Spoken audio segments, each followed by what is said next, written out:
aria mataramenya njitagwo baby top na njaragia kiu na hau ngomba ndimwitire mwanake turenda kunyita tumutware kuria kamite athambagirie mikora nguo kuria the one and only me do.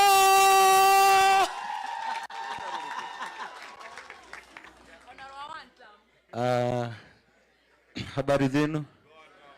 Kama unaniona niinulie mkono hivi. Ati siato mnasemaje? Ati mnasemaje? Ndiraigua murauga atia? Your Excellency tucokagira uria wauga tukanyitwo. No iko niguo mutuite ni siato declaration githitiguo. Ngai mwega we mutagiri waita. Mwamukeli magokona andoiro. Kayore bere totingihotwo ni tho. Ene nyaga twakuhoya. Tuhoyaga wedani na gitio. Natha nyinge cia wendo akũrore. Ũiguano wa Gĩkũyũ na Mũbi. Wene nyaga twakũhoya. Iwe Ngai, niwe Ngai. Ngai wa maithe maitũ niwe Ngai. Niwe Ngai. Mwene nyaga Ngai. Niwe Ngai. Amen. Have a seat. Thank you so much. You can have a seat. Mutina nogoka. Tutire tora nogoka. Tunywe cai. Tunywe cai. Tunywe cai. Niĩ ndĩracoka ndirĩ na mũthuri wa rũraya no Samido atũhũka nĩ agĩũkaga gũkũ akĩhitha. Thank you so much. Nĩ ndakena mũno nĩ gũkorwo ndĩ gũkũ na ndikuoya mahinda maingĩ na ndĩmũcoke ũyũ mwerũ ta nyina ona ni nĩ nyina nyĩmbo cia arĩa mataratũthigana nyĩmbo cia arĩa matarathi kuoya kanyamũ ga kũrĩa ũtukũ ũcio matwendie ndĩmũringĩre kĩmwe thĩna mũingĩ nĩ wa andũ arĩa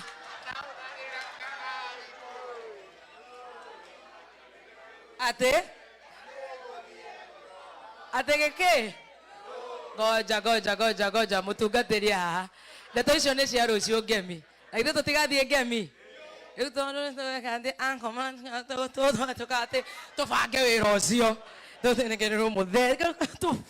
wĩra ũcio othe nĩguo. Thank you so much. Nĩ ndakena nĩ inyuothe othe na amwe maumire nginya Nairobi gũkũ kwĩna Naomi wa Finsco. Naomi rũgama gũ tondũ ũmbũkire kuma Nairobi. Can you imagine Kenya ũrĩa ĩ njega? Twĩna mũndũ ũgwĩtwo Alfred Mathu o nĩ wa kũrĩa financial advisor Absa Life Assurance Company. Mĩeri ĩtatũ akoretwo gũkũ kũu nĩ kuga kũrĩa Kenya kwĩna opportunities nyingĩ mũno cia biathara ndikwaria ageni aitũ nĩ makũheana ndeto icio na gĩtĩo kĩnene mũno ndĩmũnogie na nĩ njũĩ ti kũnoga tũtĩe maguta nĩguo tũrũgame o rĩngĩ ndĩmwĩtĩre mũgeni ũrĩa ndĩrenda kũmwĩtĩra twĩragwo atĩrĩrĩ nĩ atungatĩri tĩa maguta ũrĩe na ũnyue rũgamai atĩ ũtĩa maguta wĩke atĩa ũtĩa maguta wĩke atĩa gũkũ nĩ ndĩramenya nĩ mũrarĩa ciothe nĩ ndona indo nyingĩ kana ciothe nginya icio tũinĩra koguo tũrũgamĩte ũguo. Are you ready for the one and only the people's deputy president now ciothe His Excellency Rigathi Gachagua na nĩ mũgĩko? You can do better Seattle. Are you ready? Wapi kelele ya Baba Boys Getungati 001.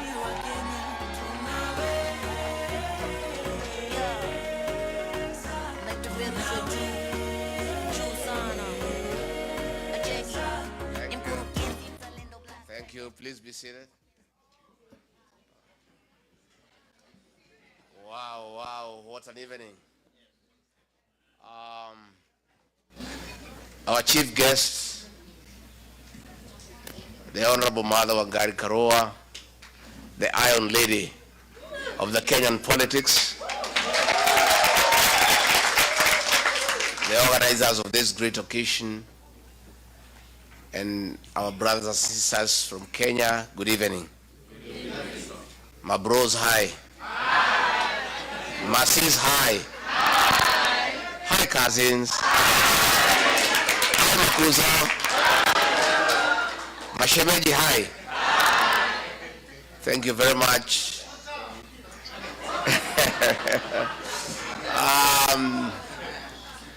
Diaspora, hi. We are very delighted this evening to join these great people. And once more, thank you for the very warm welcome.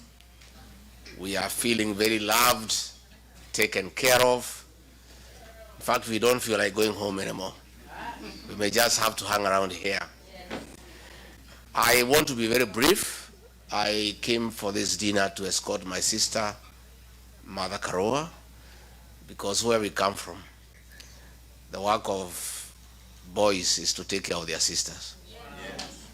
So I've come here to escort my sister and to make sure she is safe.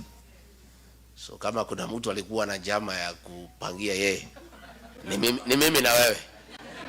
So our sister Mother Karua, thank you for asking us to accompany you here to come and talk to these people about business opportunities, about their lives here, and how we can engage back home so that we improve the lives of our people. And I say this morning that you guys are great, and you left Kenya to look for opportunities because we don't have sufficient opportunities in Kenya. And we all cannot sit in Kenya and keep on crying to each other. Those who are able to move out there and get better opportunities to improve their lives, it is the best thing to do. It is my position that the Diaspora Brigade is a very important component of our country's development and economic growth. In the 70s, number one foreign exchange earner for our country was coffee. In the 80s, number one foreign exchange earner was tea. In the 90s, number one foreign exchange earner was tourism. All that has been bypassed, and as we speak today, number one foreign exchange earner for our country is the remittances from the diaspora. So you good people are a very important component of our economic development. And it is my position, those of us who have some dairy cows, the cow that gives you milk, you must look after it. You don't just give it hay. You make sure it has dairy meal, it has lucerne. Nowadays, we even have mattresses so that they are able to sleep well. We have even gone a notch further. We play for them country music, Ken Rogers and Don Williams, so that they continue producing the milk. You don't shout at the cow, it will refuse to give you milk. So any serious leader, any serious government must take care of number one foreign exchange earner in our country, the Diaspora Brigade. So we are looking for a very serious partnership with diaspora so that we can grow our country. I know that you are feeling the weight of the high cost of living in Kenya, even as you are here, because I'm aware sufficiently that you take care of families back home. And therefore you know that the shopping you used to do with 10,000 3 years ago, now you need 30,000. So isn't it true? So in fact, forget about what people at the Treasury say about economic growth. Oh, we have 5.6% economic growth. Oh, the rate of inflation has gone down by 4%. If you want to know whether there is economic growth in Kenya or economic decline, talk to the diaspora people, they'll tell you. They only need to know how much they are spending as opposed to how much they were spending 3 years ago. And then they know that the economy is on decline. So we have a challenge as a country to get our country back on economic recovery and to restore our civil liberties. As we speak today, we are witnessing the highest level of violation of human rights ever witnessed since independence. And that is what Honorable Mother Karua and ourselves are fighting. So you know the situation back home. I don't want to speak much because we have our chief guest to speak. And I want to say we are around for a while to listen to the ground. You know, listen to the Kenyan people here, because you tell us what the Kenyans are telling you. But one thing I must request you, the fight to liberate our country and to restore our dignity is not an easy one. We seek your partnership. In your own small way, you have a voice back home. Any pay slip holder, anybody who changes the life of one or two people have some influence. You have great influence back home. Talk to the people back home whom you support and tell them to join us in the struggle to liberate our country and to restore the dignity of the middle class, to restore the dignity of the payslip holder, to restore the dignity of the Kenyan people.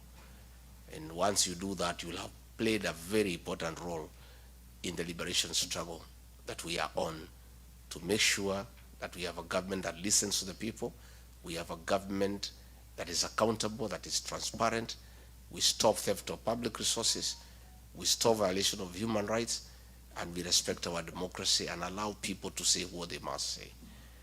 Kwa hivyo mimi sitaki nipitishe kutoka hapo, niko area kwa muda na sina haraka ya kuondoka unless mnifukuze. Na vile mmenitreat tangu nifika jana, I think I should have come here a bit earlier. Should have come here a bit earlier. So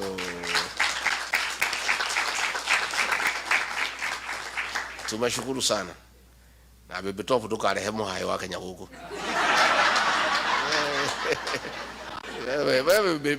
These are very serious people. These are very serious business people. Kati huo. Eh?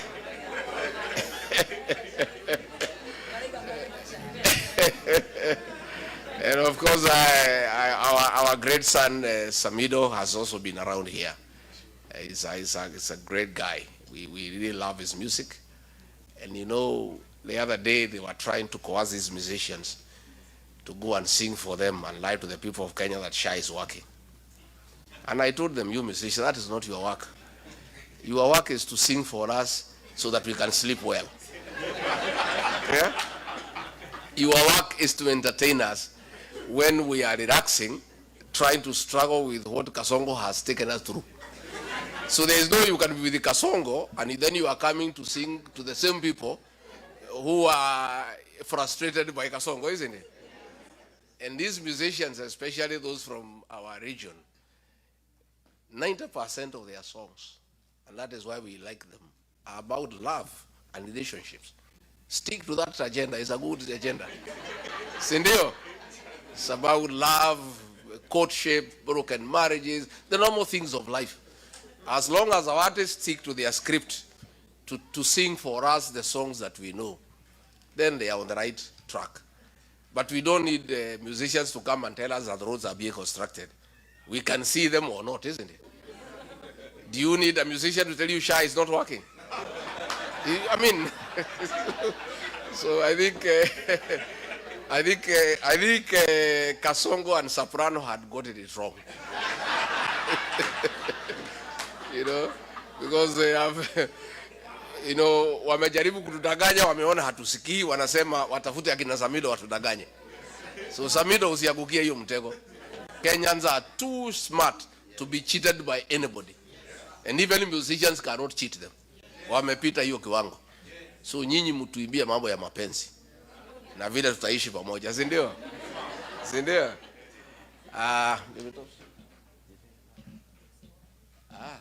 Sasa muko tayari tumkaribishe kiongozi wetu? Yeah? You know, when I looked at the way things are going in Kenya and the struggle that we are having with Kasongo, I thought that I needed to go and look for my sister, because she has been at it for a longer time than all of us. You know, she has really fought for the liberation of our country for many years. And I went looking for her. I went to her house in Kirinyaga and said, my sister, I've come. This battle is not easy. We need all of us to be together. And she was very, very, very receptive. She was very loving. She listened to me and said, my brother, let's walk this journey together. So when I was told she's coming here in Seattle for this dinner, I said, I cannot allow her to be alone. I said, I cannot let her to be alone. Yeah. So before I call the Honorable Mother Karowa, do you want to hear from Mama Boys? Yes. Yeah? So I know she has been here several times. She's actually the one who has dragged me here. Say they are great people in Seattle, please come and talk to them. Mungetaka aseme jambo. Yes. Pastor Doka.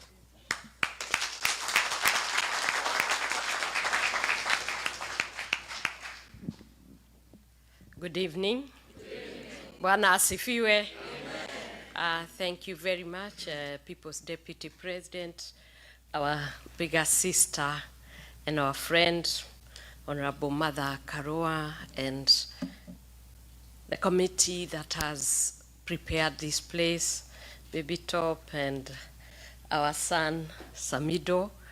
I believe that tonight is going to be a good night, and because we don't want to take very long, he has already spoken, and our sister is about to speak for the purposes of saving time. I just want to greet my boys who are here as Mama Boys. How are you? Are these women treating you right? No. If they are...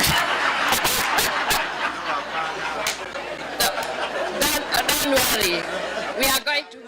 We are going to have a talk. And I'm sure they are going to treat you right. And you know, mothers are very important. When you see women, you see the future, because they give birth to all of us. And therefore, they ought to be respected and honored. And women, when we give birth, we must respect and honor and make sure that every one of us has equal opportunity. And when you see these men, they are the seed carriers, just take care of them. It is a mother speaking. God bless you.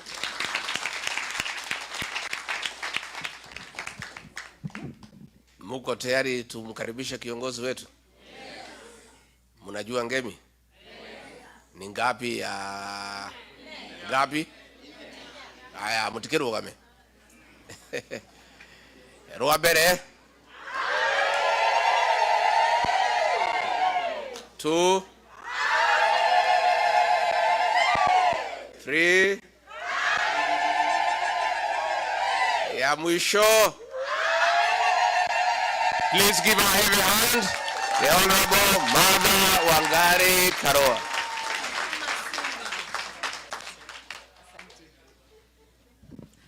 Hamjambo nyote. Tuketi tafadhali. Ndugu yangu, the second Deputy President of the Republic of Kenya, His Excellency Rigathi Gachagua, Pastor Dorcas, and all protocols that have been established before I came to the podium. Na wananchi watukufu, hamjambo tena. Ni furaha yangu kuwa nanyi siku ya leo, na nimekaribishwa vizuri kama vile mlikaribisha ndugu yangu.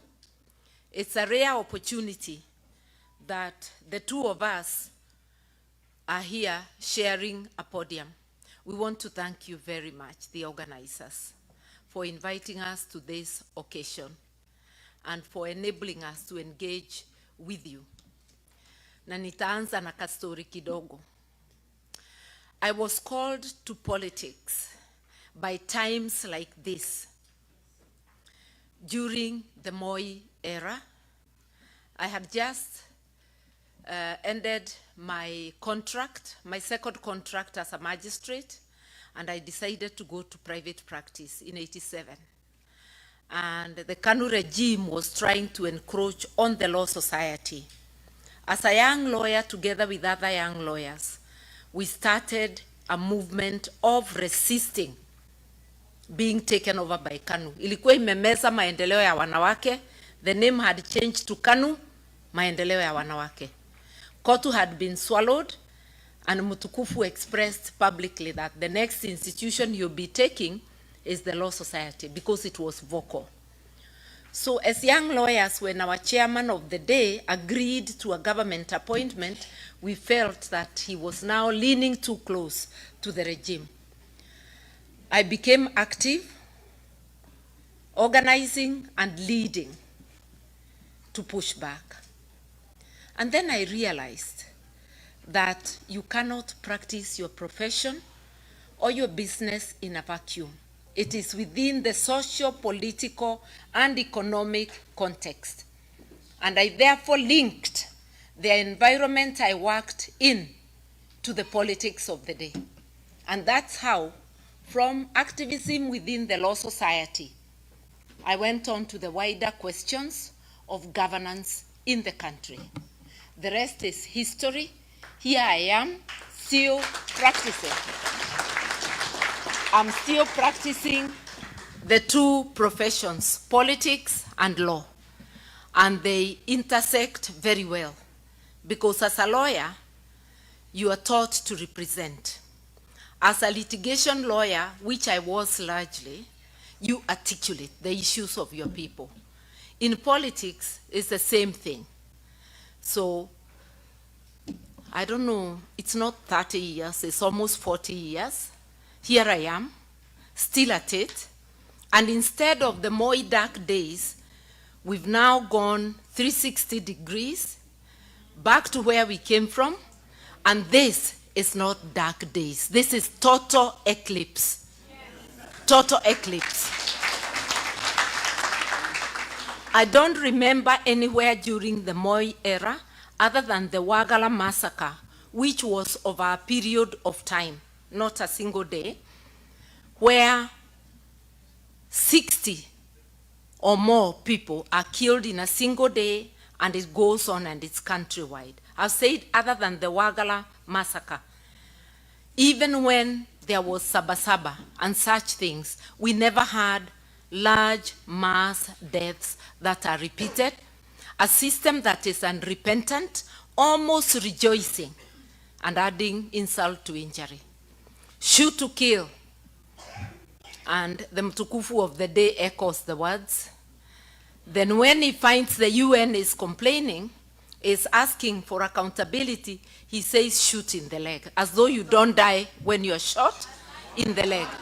Rex Masai was shot in the leg, and he died. So many have died. A gunshot on any part of the body can actually finish you, depending on where.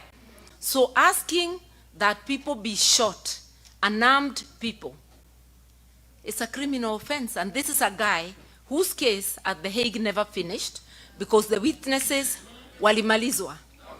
Moja kwa moja, compromised, finished, all disappeared. And some were compromised and went away.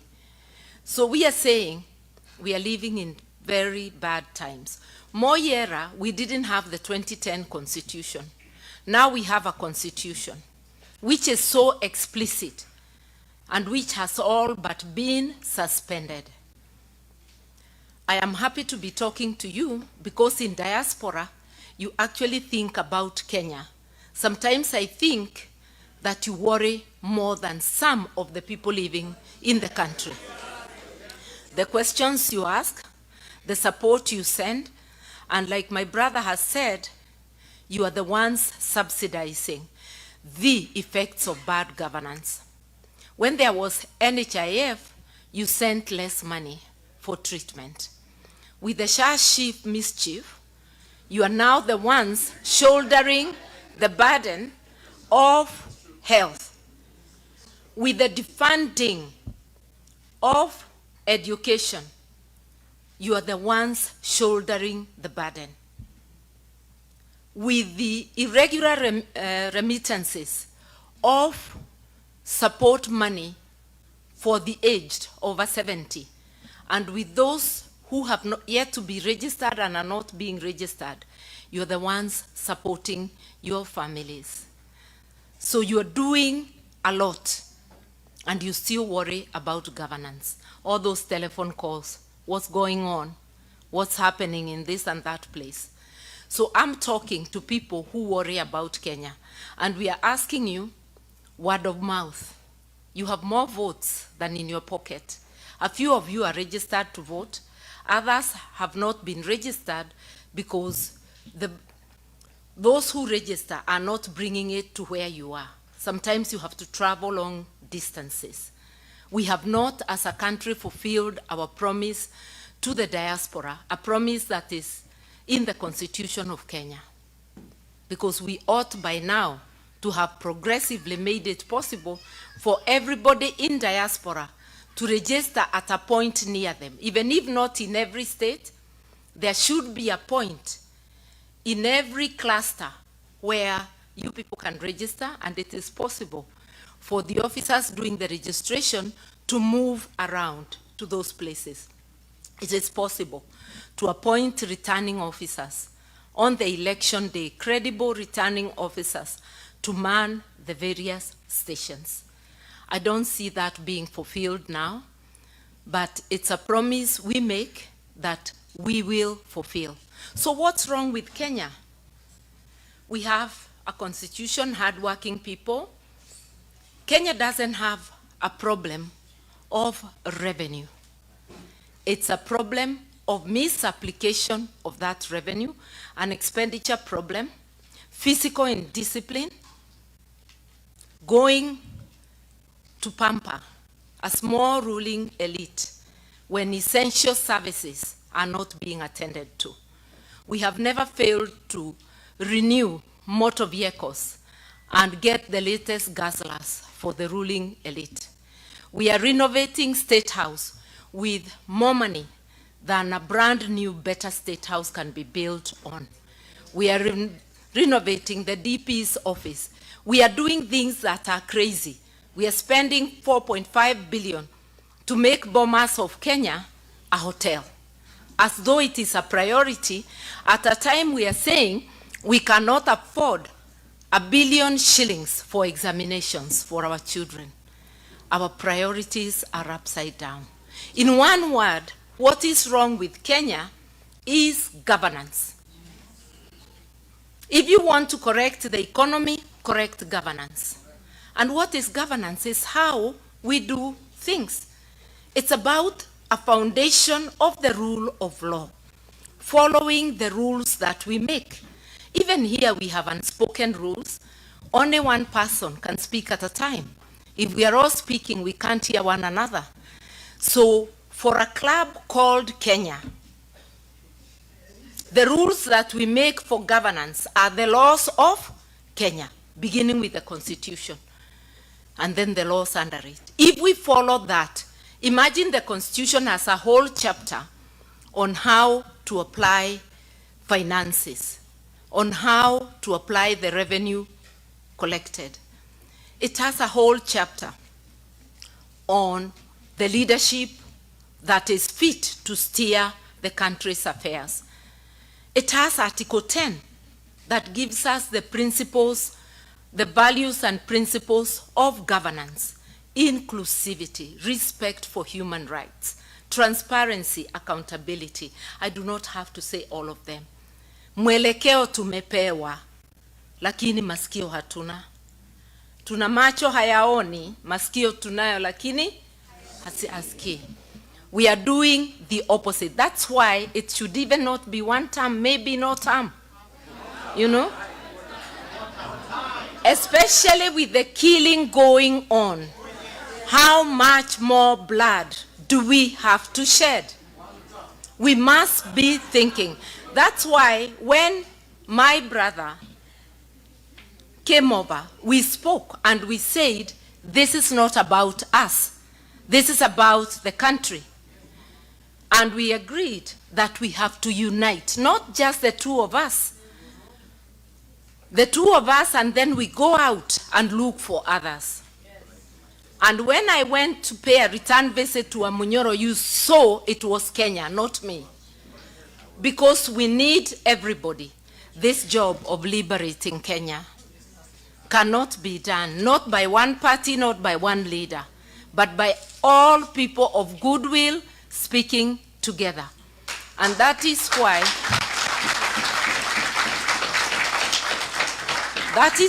in the People's Liberation Party, the clarion call is unite, liberate. Without unity of purpose, you cannot liberate. We have unity of purpose. And that unity of purpose has given Kenyans hope. Ile shimo tuko, people are beginning to lose hope. But the moment they have seen a coming together, na hatujajaza, the doors are open for more to come in. People have seen hope. That hope is represented in the manner they are coming out, where the united opposition goes. It tells you people are eager. They keep telling us, you got to stick together, because that's where the hope lies.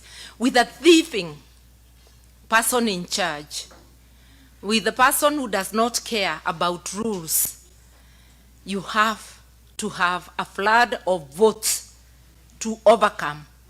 We are telling him, hata Kasongo mwenyewe akiwa the chair of IEBC, bado tutambwaga. You see?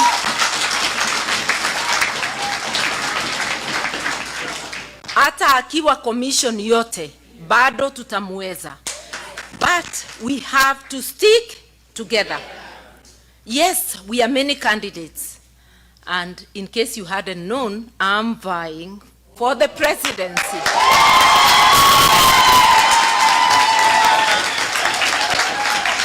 I said, I'm done with running mate business, having finished that era in 2022. But I am also ready if, in the unlikely event, another person is chosen as a candidate, I will subordinate my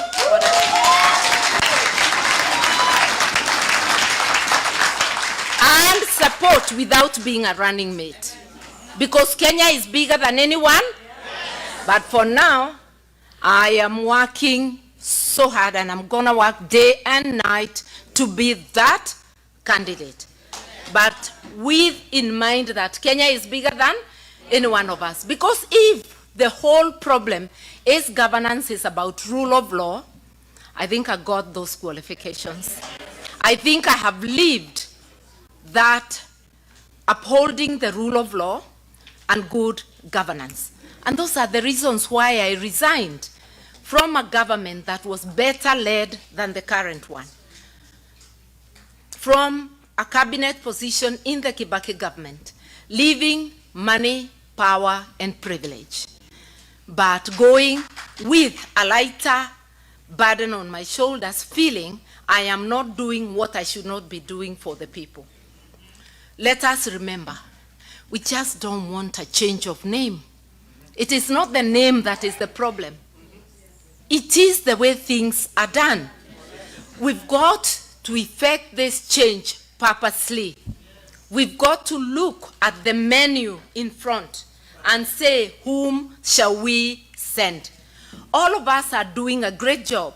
My brother is doing a great job, mobilizing, waking up the people, coming up with very witty slogans. Wantam,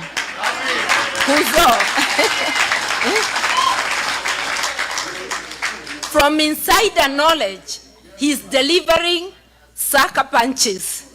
I was telling him that the last one, when he told him, you are angry, I see you are very angry, but Kenyans are more angrier than you.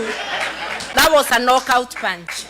And each one of my other brothers, everybody has something useful they are doing, something unique. But we want to look at the totality and say, whom shall we send? So each one of us will market themselves. We'll all market our parties. And when we talk of parties, let me tell you something. I talked of governance. But political parties are very important in the governance of a country because they are the network that mobilizes the people on a platform. And I'll begin by saying PLP, we are social democrats. So we are people-centered. And we believe that on a foundation of rule of law, you must look back and uplift the vulnerable. I'll not go on beyond that.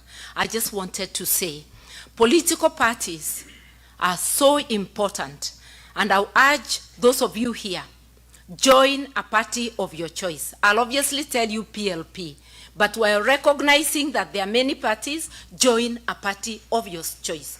Do not be a spectator. Why? A government is as good as the political party that forms it. A political party that has no governance, has no structures, a political party that adopts corruption as one of their ways, a political party that has authoritarianism will get a government just like it. I'll just tell you, UDA is a voluntary party, and it has formed a voluntary government.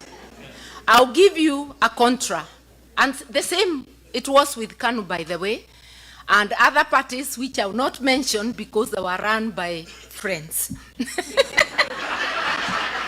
The only party that had a semblance of good governance was Mwai Kibaki's DP. It was called by people the Gentleman's Party. What they meant is that it was so orderly, it didn't look like a political party. By the way, when I was rigged out of party elections in 1992, September the 12th, because I remember, I immediately moved to DP by the 2nd of October, and elections were called. And I was able to defeat the people I found in DP because everything was done above board. That was Mwai Kibaki. And that's how come he ran a good government the first term especially. Things started going south towards the end of the first term election period, 2007. And then when we got the grand coalition, or was it grand corruption government, that, you know, I'm telling you from insider, the way now Rigi can speak to you as an insider.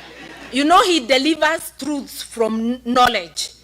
Like I remember, about a year ago, or 2 years ago,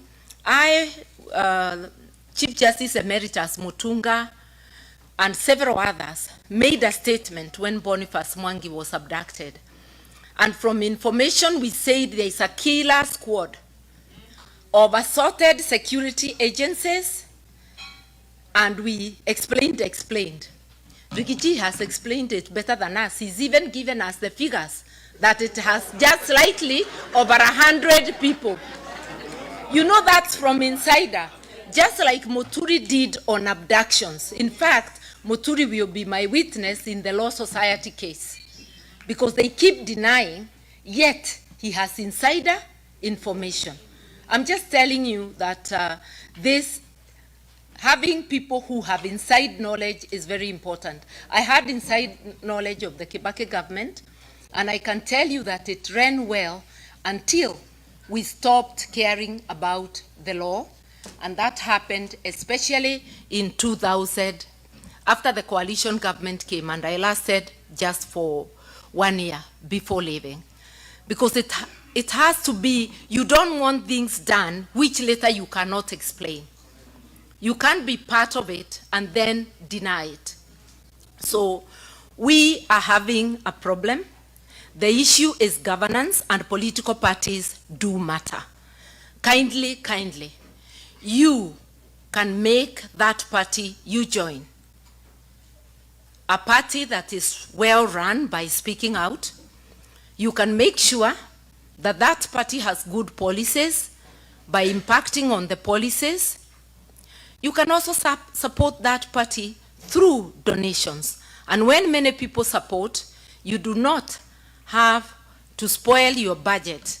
You just give the little money you could have. You forgo your coffee for a day, and you give that small donation.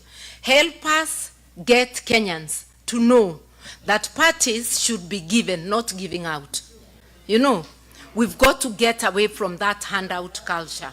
Help us through word of mouth for people to know. And those who do not have money, you still can give. Give your time. It is money. Volunteer in cash and in kind, and through word of mouth. So I want to say that there's a lot you can do. There's a lot you're doing. We still expect so much of you. We are going to build Kenya together. And please, please link political parties with governance. If we don't do that, I could list parties that are large but have bad governance, that even if they were to go in, they will go in limping. We have to be ready. What changes do we want? We have to focus on institutions. Imagine the three arms of government are the worst in terms of governance. The judiciary, even about using money in a reckless manner. If you check how they are doing their buildings and all that. If you go to the executive, worst. You go to parliament, terrible. Those who want to be members of parliament, those who want to join politics and be leaders, let it be a calling to serve. These days, parliament is a glamour job. It has 6 figures, not like the 5,000 I got as salary in 1993. Together with Marupurupu ilikuwa 19,000. My politics was being supported by my legal office, by my practice. Today it's a glamour job. People are coming for the money, but abandoning the job. When they get there, they become tenderpreneurs. For parliament, they become national tenderpreneurs. Instead of going to parliament, there's no quorum on any day. They are going to check on their tenders. The MCAs are doing so at the county level. The MPs are busy nibbling at CDF, you see? And the senators are just salivating. So now, they have no money. So now they're asking for money to be able to oversight. That's why you have a salary. Even this thing of allowance, when you pay good money, you should stop allowance because it's double payment. We will have to restructure salaries. Restructure in such a way that even when a civil servant goes to a workshop, they are not paid money. You are still at work. We have monetized everything. Our God has become money. We have forgotten others. And we have this entitlement. Those who are in office think that more should come to them, even when their brothers are starving. That is not good governance. Let's think about it. You can help us. You can help us prepare for the changes, because change is coming, mind you. Change is coming. Yeah. And we must do it together. I want to leave time for questions. There are many things I could tell you, but I'll give you 5 things that we are focusing on in PLP, the 5 pillars. One of them is rule of law.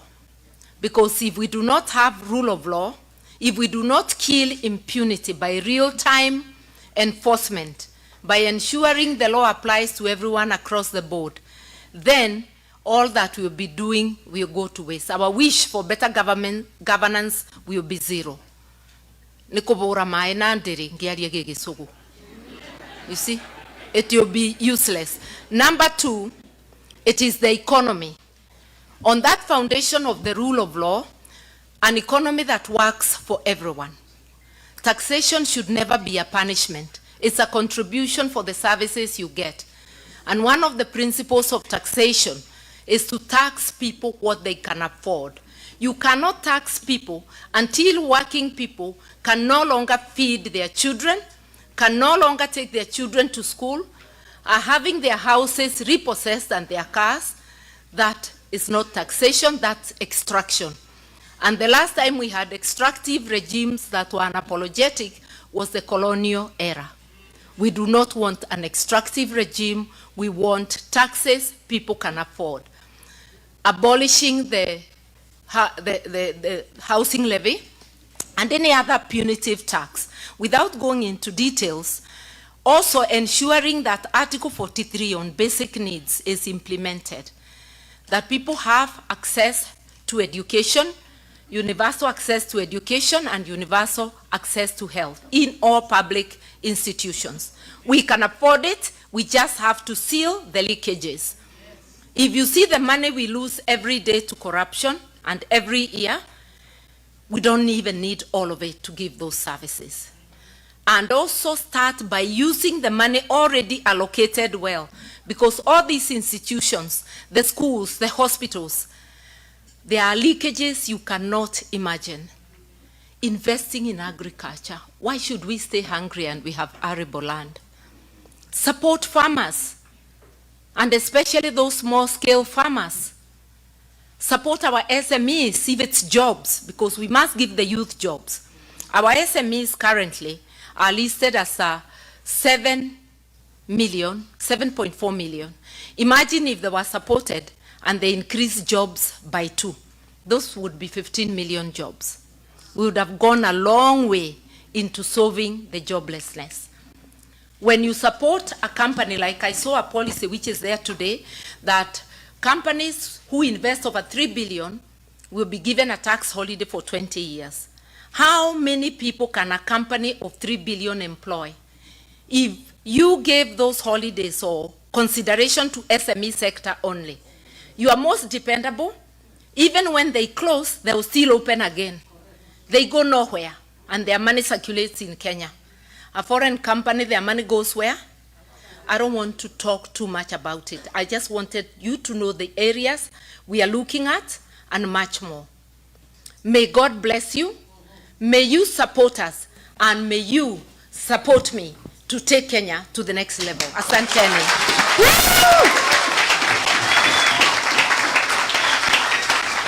So we'll take one question from a gentleman and one question from a lady. There's someone who begged for this. Please. Hello. Wantam.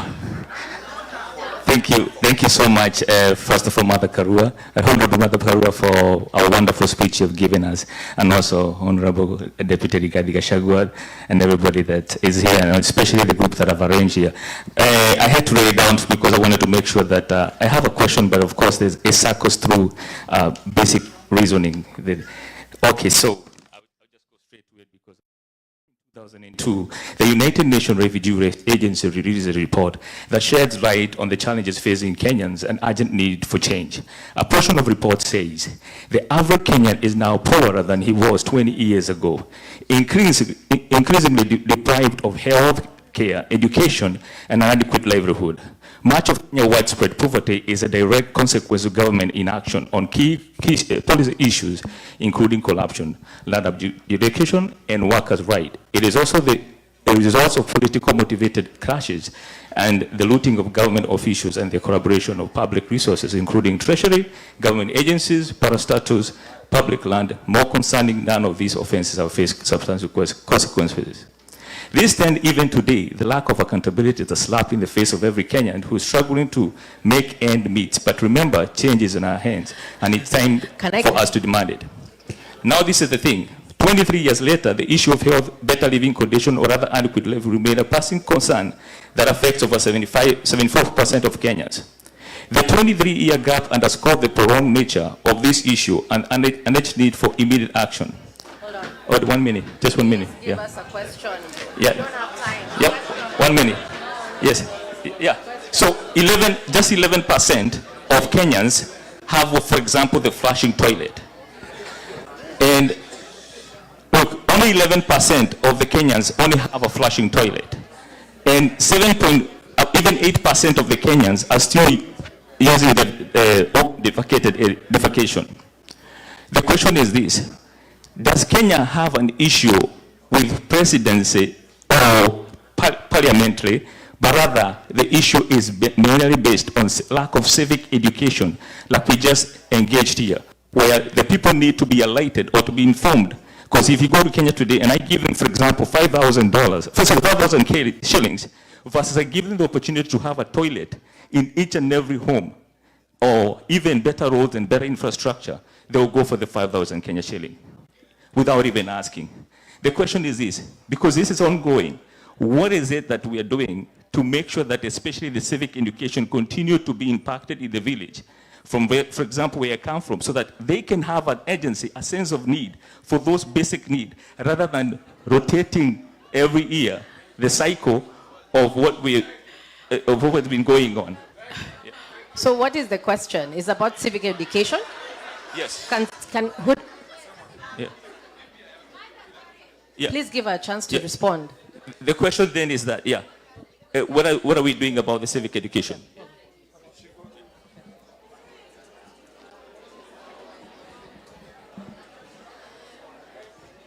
I have allocated the question to myself. Seek ye the kingdom first, and the rest will come unto you. It's governance and change. Change that is structured, change for the better.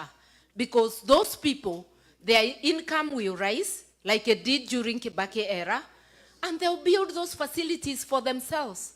Yeah. Thank you. A lady, please keep it brief. We want a question.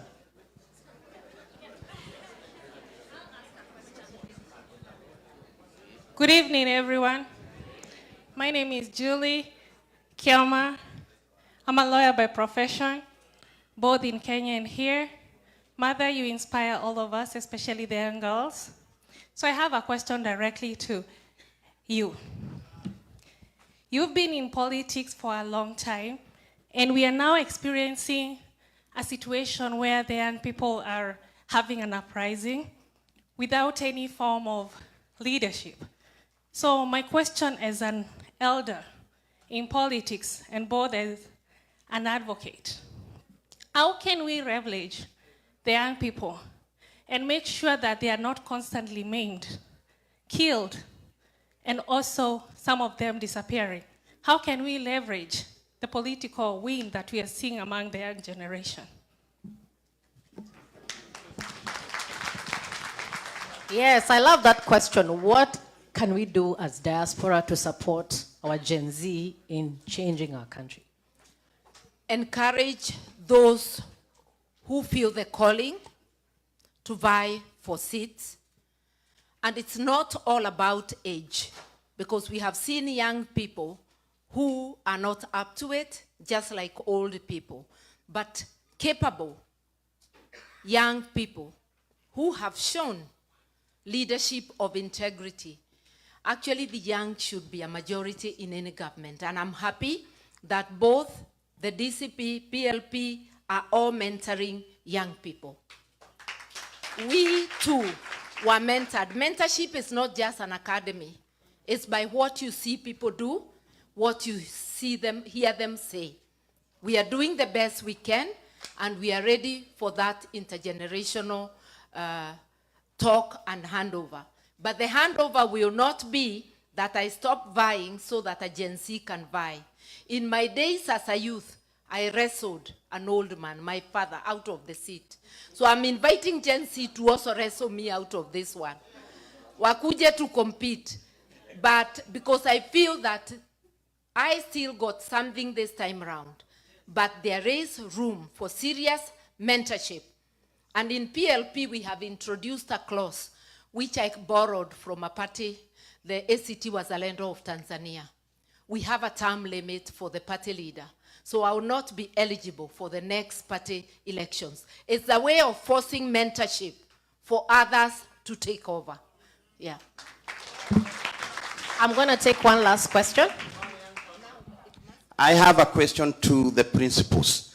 If Kenya is burning and KK administration reaches out to both of you, what would be the irreducible minimum to work with KK government for the sake of the country?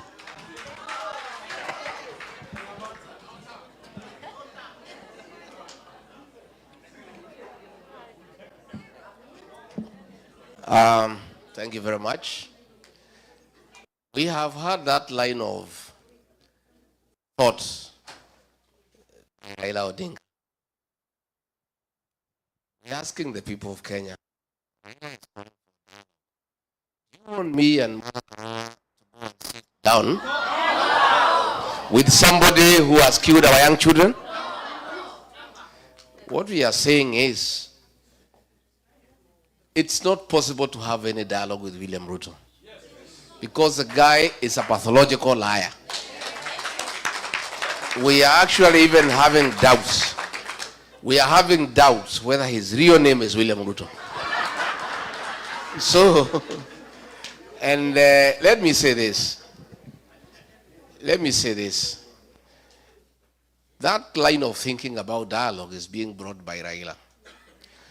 Raila is totally irrelevant in the Kenyan political discourse. Because every election cycle, he loses, he finds his way into government. He wants to be in government, but he doesn't want responsibility. Yeah? He is there, but somebody else takes the flak. Right now, he finds things are too hot for William Ruto. He is trying to distance himself. But if he was a patriotic Kenyan, and he meant well for our country, he would disengage from Kasongo. But he is talking when his mouth is full. You know? And, they are called table manners. So what we are saying is, and it's very clear, I was saying this morning, forget about him. The support he had across the country is gone. The Kamba nation used to support him, they are not there. The Gusii nation, they are not there. The Luhya nation, they are not there. The Maasai, they are not there. The Mombasa, they are not there. Again, the Gen Z who are going to determine the next election do not want to hear his name because he betrayed them, and on their blood, he negotiated his way into government. The payslip holders who are suffering because of excessive taxation and bad governance don't want anything to do with him because he is supporting the government that is really, really humiliating them and making life impossible for them. So we are saying the dialogue that we need is in the ballot box in 2027. That's where we need to sort out this question once and for all. And I think it's good. We cannot keep on having situations and people talk. You know, Raila has been in every dialogue, but the problems of Kenya do not end. I think what we need is transformative leadership. And I think it is time we just persevere for 2 years and sort out this matter once and for all. Si ndio? Wanaume na wanawake waonane. So that hii maneno ifanye nini? Iishe, so that we are able to move forward. So my brother, if there is any talk with William Ruto, I am not available. Yeah? And I am sure my sister here, when I say Wantam, she has a problem with it, she wants no term. So I don't think she's also available. And therefore, I think let's agree we have a problem, and let us not try to fix it with half measures. I don't think the Kenyan problem is talking to William Ruto. Because even if what you agree, it will be a lie. I can tell you. So there is nothing that we can discuss with him because it cannot work. We need to have new leadership that is informed by people's aspirations, that cares for what people think and what they feel. And I think that's going to happen. And we ask you once more, be part of that process. Thank you.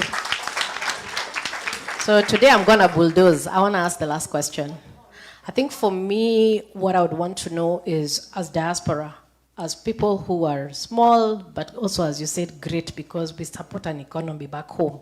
Can you tell us 2 or 3 things we can do as diaspora to support you as our leaders so that we can see change? You know, what can we do to drive? What are the 2 or 3 things we can do to drive our country to change?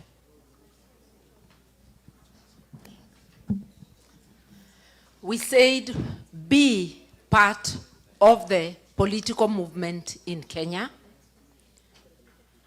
contribute to policies,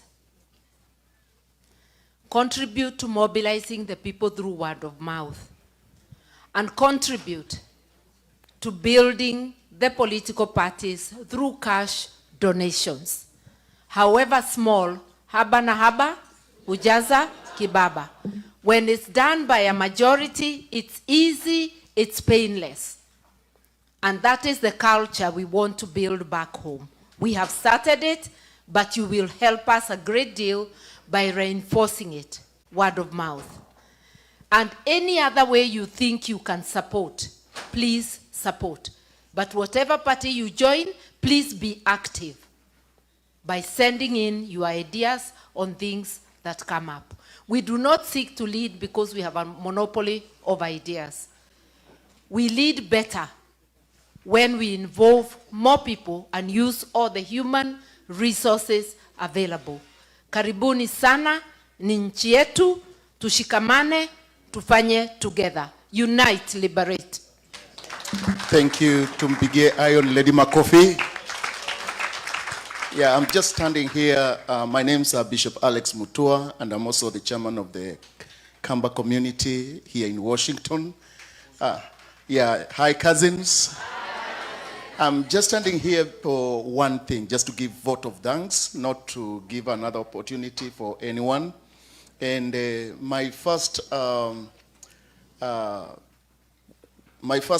person to appreciate is the people who have made this occasion the way it is. Thank you so much, Ngaj. Thank you so much, the team that has organized this event. May God bless you so much. Tuwapigeni makofi.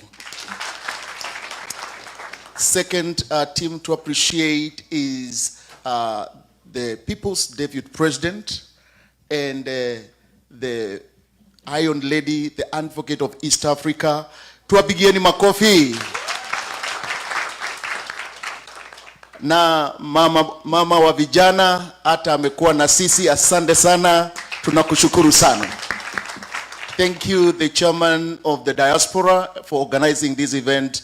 Tunakushukuru sana, tumpigieni makofi. I want to believe those who have been with us since morning up to this hour, you have enjoyed having a good moment with these leaders. We have been blessed. One thing as a leader in this community, I want to send you to His Excellent Kalonzo Musyoka. Hata naye mtume akuje. Na mwambie Wakamba wako hapa, tunamngoja na tunamuhitaji akuje.